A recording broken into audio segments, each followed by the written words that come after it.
ഒരു ഗ്രാമത്തിലെ മരപ്പൊത്തിൽ രണ്ട് തത്തകൾ താമസിച്ചിരുന്നു. പൊത്തിലിരുന്നു കൊണ്ട് കാണാവുന്ന ദൂരത്തിൽ ഒരു മരം വെട്ടുകാരനും കുടുംബവും താമസിച്ചിരുന്നു. ഒരു ദിവസം പെൺതത്ത ആൺതത്തയോട് പറഞ്ഞു, ആ മരം വെട്ടുകാരൻ എന്നും നന്നായി ജോലി ചെയ്യുന്നുണ്ട്. എന്നാൽ പണം ഒന്നിനും തികയുന്നില്ല എന്ന് പറഞ്ഞ് അയാളുടെ ഭാര്യ എപ്പോഴും വഴക്കാണ്. അപ്പോൾ കുടിലിൽ നിന്നും മരം വെട്ടുകാരൻ്റെ ഭാര്യയുടെ ശബ്ദം ഉയർന്നു കേട്ടു. ഹും, എൻ്റെ കാര്യം പോട്ടെ, കുട്ടികൾക്ക് ഭക്ഷണത്തിന് പോലും പണം തികയുന്നില്ല.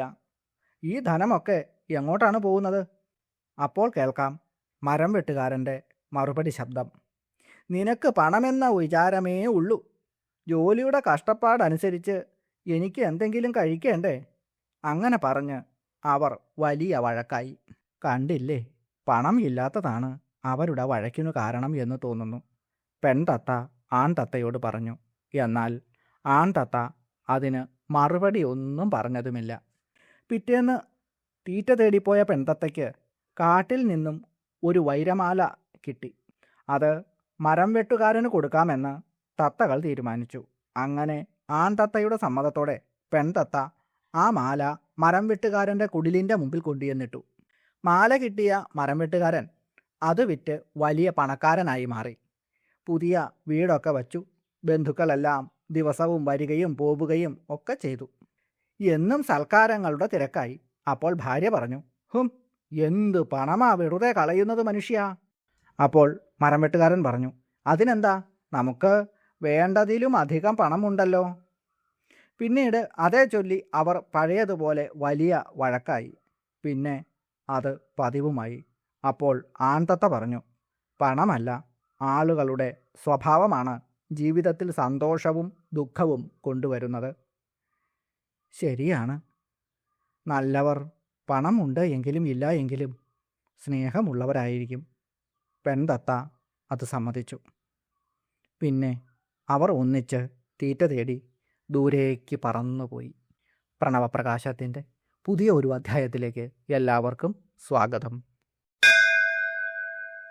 ഹ്രീംകാരസ്മരണേന ദേവി തരസാ ഹ്രീമാൻ സുധീമാൻ ഭവേൽ തേ മൂകോപി ജഡോപി പത്മജനുഷ്യാ സാ പത്നികോ ഭൂദ്ഭൃശം ആശ്ലേഷ്യാം ബുധികന്യകാം വിലസതി ശ്രീമന്ത്രരാജാക്ഷരം തന്മയ്യാദിശ ദേവദേവി കൃപയാ ധന്യോസ്മ്യഹം തേന ച.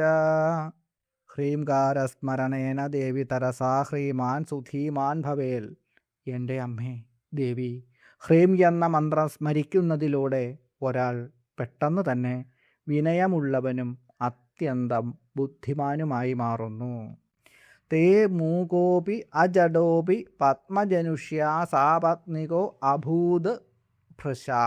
അമ്മയെ ഭജിക്കുന്നതുകൊണ്ട് ഊമയാണെങ്കിലും മന്ദബുദ്ധിയാണെങ്കിലും ബ്രഹ്മദേവനോട് മത്സരിക്കാൻ പറ്റുന്ന തരത്തിലുള്ള ജ്ഞാനിയായി മാറുന്നു.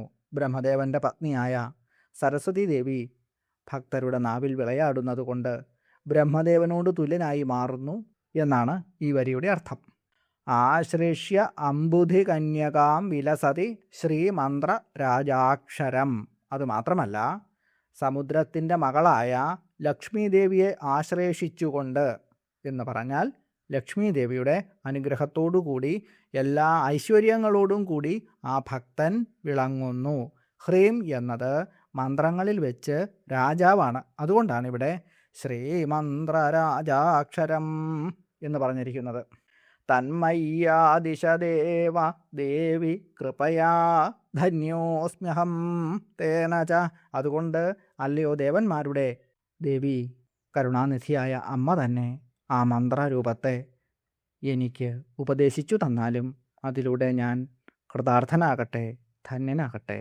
എൻ്റെ അമ്മേ ദേവി, ഹ്രീം എന്ന മന്ത്രം സ്മരിച്ചാൽ മാത്രം മതി, ഏതൊരു മനുഷ്യനും പെട്ടെന്ന് തന്നെ വിനയമുള്ളവനും മഹാബുദ്ധിമാനുമായി മാറും. ഊമയും ബുദ്ധിഹീനനുമായ ഒരാൾ പോലും ബ്രഹ്മദേവന് തുല്യം ജ്ഞാനിയായിത്തീരുന്നു. ലക്ഷ്മി ദേവിയുടെ അനുഗ്രഹം കൊണ്ട് എല്ലാ ഐശ്വര്യങ്ങളോടെയും വാഴുന്നു. അങ്ങനെയുള്ള മന്ത്രരാജാവായ ഈ ഹ്രീങ്കാര മന്ത്രത്തെ എൻ്റെ അമ്മേ അവിടുന്ന് എനിക്ക് ഉപദേശിച്ചു തന്നാലും ഞാൻ ധന്യനാകട്ടെ. ഓം ശ്രീ ലളിതാംബികായൈ നമഃ. ഓം. ലളിതാ സഹസ്രനാമത്തിലെ 622 മന്ത്രമാണ് ക്ലീംകാരി എന്നത്. 623 മന്ത്രം കേവല എന്നുമാണ്. ക്ലീം കാമബീജമന്ത്രമാണ്.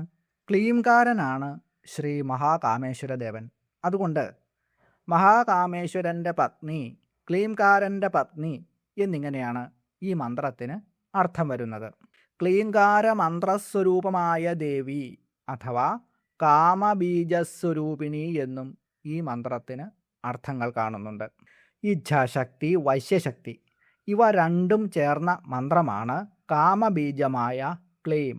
ഗുരുവിൽ നിന്നാണ് ഈ മന്ത്രത്തെക്കുറിച്ച് കൂടുതൽ പഠിക്കേണ്ടതും അറിയേണ്ടതും. അമ്മയുടെ രൂപം തന്നെയാണ് ഈ മന്ത്രത്തിൻ്റെ സ്വരൂപം എന്നുള്ളതുകൊണ്ടാണ് കാമബീജസ്വരൂപിണി എന്ന് അമ്മയെ സ്തുതിക്കുന്നത്. അതിനാൽ ക്ലീംകാരൻ്റെ പത്നി, കാമബീജത്തെ ചെയ്യുന്നവൾ, കാമബീജസ്വരൂപിണി എന്നിങ്ങനെ ഈ മന്ത്രത്തിന് അർത്ഥങ്ങളുണ്ട്.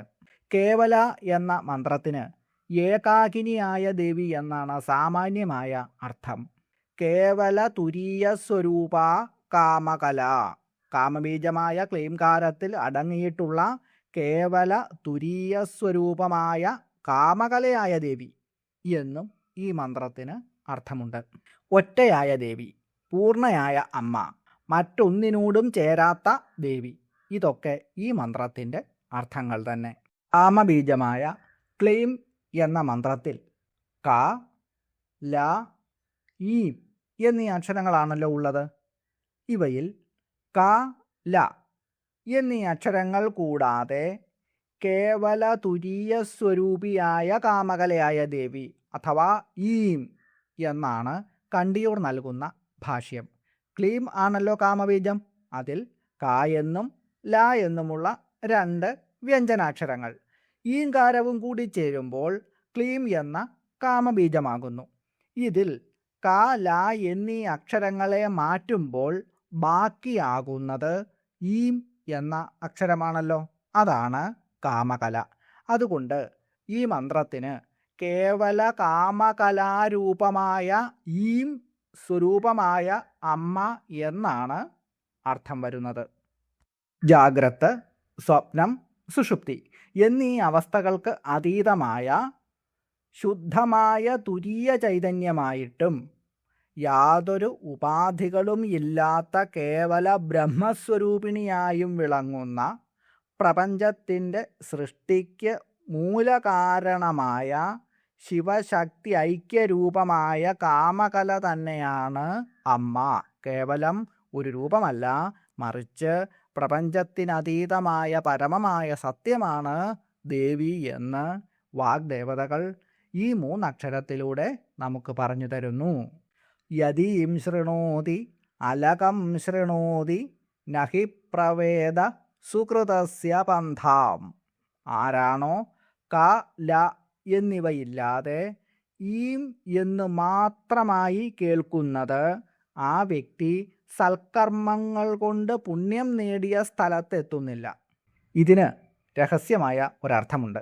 ഈം എന്ന ശബ്ദം മാത്രം കേൾക്കുന്ന വ്യക്തി കർമ്മമാർഗം കൊണ്ട് കിട്ടുന്ന ലോകത്തിൽ എത്തുന്നില്ല, മറിച്ച് നിർഗുണമായ ബ്രഹ്മത്തിൽ ലയിക്കുകയാണ് ചെയ്യുന്നത്.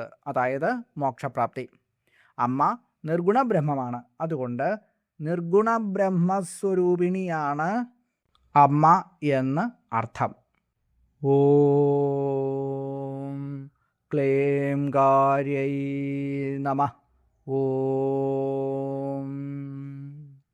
ഓം ഹ്രീം ക്ലീംകാര്यै നമഃ. ഓം കേവലാयै നമഃ. ഓം. ഓം ഹ്രീം കേവലായൈ നമഃ. ലളിതാ സഹസ്രനാമത്തിലെ 3 അക്ഷരമുള്ള 2 നാമമന്ത്രങ്ങളാണ് ഇവ. ക്ലീം കാമബീജമാണ് എന്ന് മുമ്പ് പറഞ്ഞല്ലോ. ആഗ്രഹിക്കുന്നവ പെട്ടെന്ന് തന്നെ സാധ്യമാക്കുന്ന ഒന്നാണ് ഈ മന്ത്രം. കാമബീജത്തിൻ്റെ വിശാലമായ മറ്റൊരു വ്യാഖ്യാനം തന്നെയാണ് കേവല എന്ന നാമമന്ത്രവും. വെള്ളിത്തകിടിലോ ചെമ്പിൻ്റെ തകിടിലോ ഈ മന്ത്രങ്ങൾ 51 പ്രാവശ്യം എഴുതി സൂക്ഷിക്കാം. വീട്ടിൽ സ്വർണവും പണവും സൂക്ഷിച്ചു വയ്ക്കുന്ന ഇടത്താണ് ഇത് എഴുതി സൂക്ഷിച്ചു വയ്ക്കേണ്ടത്. സ്വന്തമായി എഴുതി വയ്ക്കുകയാണ് എങ്കിൽ എഴുതിയ തകിട് ചാണകവെള്ളത്തിലും അതിനുശേഷം തുളസിയില ഇട്ട വെള്ളത്തിലും കഴുകി എടുക്കണം. അതിനുശേഷം ശ്രീചക്രത്തിനു മുന്നിലോ 5 തിരിയിട്ട നിലവിളക്കിനു മുന്നിലോ അത് വച്ചിട്ട് തുളസിയില കൊണ്ട് അതിൽ തൊട്ട് ഈ മന്ത്രം 51 പ്രാവശ്യത്തിൽ കുറയാതെ ജപിക്കുക. ഈ 2 മന്ത്രങ്ങളും ജപിക്കാം. അതല്ല എങ്കിൽ ഇഷ്ടമുള്ള ഏതെങ്കിലും ഒരു മന്ത്രമെടുത്ത് 51 പ്രാവശ്യമോ അതിലധികമോ ഇഷ്ടമുള്ള അത്രയും ജപിക്കുക. അതിനുശേഷം ചെറിയ ഒരു കഷണം പട്ടിൽ പൊതിഞ്ഞ് സ്വർണവും മറ്റും വയ്ക്കുന്ന സ്ഥലത്തായിട്ട് സൂക്ഷിച്ചു വയ്ക്കുക. അതിവേഗം ഫലം കിട്ടുന്നതാണ്. ഇങ്ങനെ ചെയ്യുന്ന വീടുകളിൽ അത്ഭുതകരമായ മാറ്റങ്ങൾ ഉണ്ടാകും. ശ്രീ മഹാദേവി സർവ്വ സൗഭാഗ്യങ്ങളും നൽകി എല്ലാവരെയും അനുഗ്രഹിക്കട്ടെ എന്ന് പ്രാർത്ഥിച്ചുകൊണ്ട് അമ്മയുടെ പാതാരബിന്ദങ്ങളിൽ ശതകോടി പ്രണാമങ്ങൾ അർപ്പിച്ചുകൊണ്ട് നിർത്തുന്നു. നന്ദി, നമസ്കാരം.